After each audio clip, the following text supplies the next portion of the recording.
Okay, how's it going, everybody? So we're gonna read some quick Lenin here. This is some Lenin. It's Armaments and Capitalism. Let's go ahead and get into this. Let's see. This is from Pravda. Yeah, Pravda. So let's go ahead and get into it. Britain is one of the richest, freest, and most advanced countries in the world. The armaments fever has long afflicted British society and the British government in exactly the same way as it has the French, German, and other governments. And now the British press, particularly the Labour press, is publishing very interesting data which reveal the ingenious capitalist, quote, mechanics of arms manufacture. Britain's naval armaments are particularly great.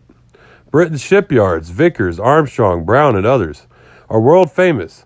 Hundreds and thousands of millions of rubles are being spent by Britain and other countries on war preparations.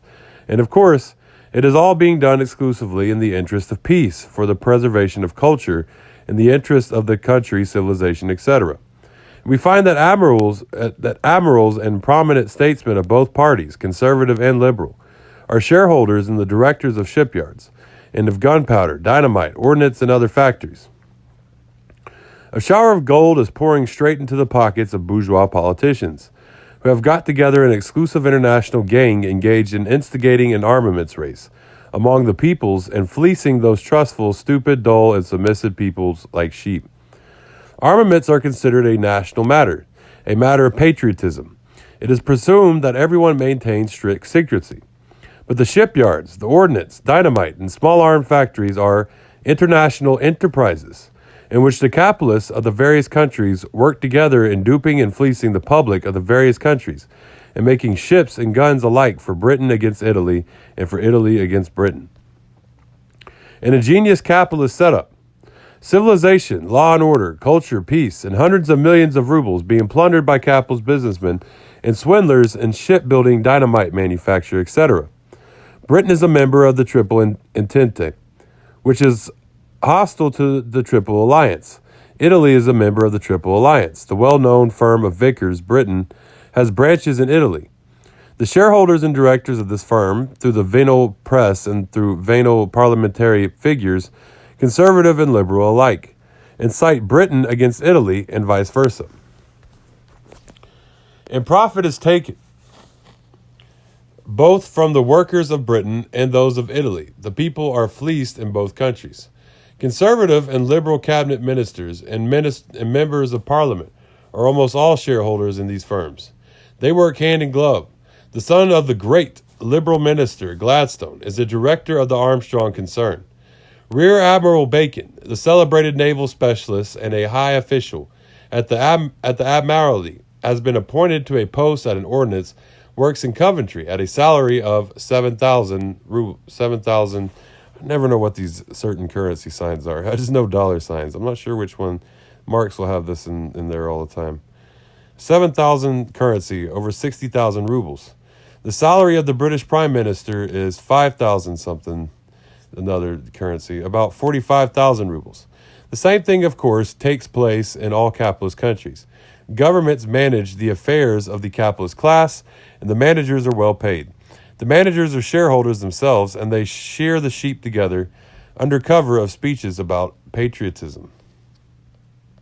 Okay, so yeah, that's a quick little something about armaments and capitalism. Very relevant to the United States today, because you can look at our weapon manufacturers sponsoring all of our media, and you could look at, how much they profited off a arms race with Russia. Not that Russia or the Soviet Union, because ultimately the Soviet Union was affecting labor anyway. It was kind of arming against, it was arming colonies, or into an anti-colonial struggle, arming them to decolonize. The people there actually, would want themselves, because who wants to be a colony? You know what I mean?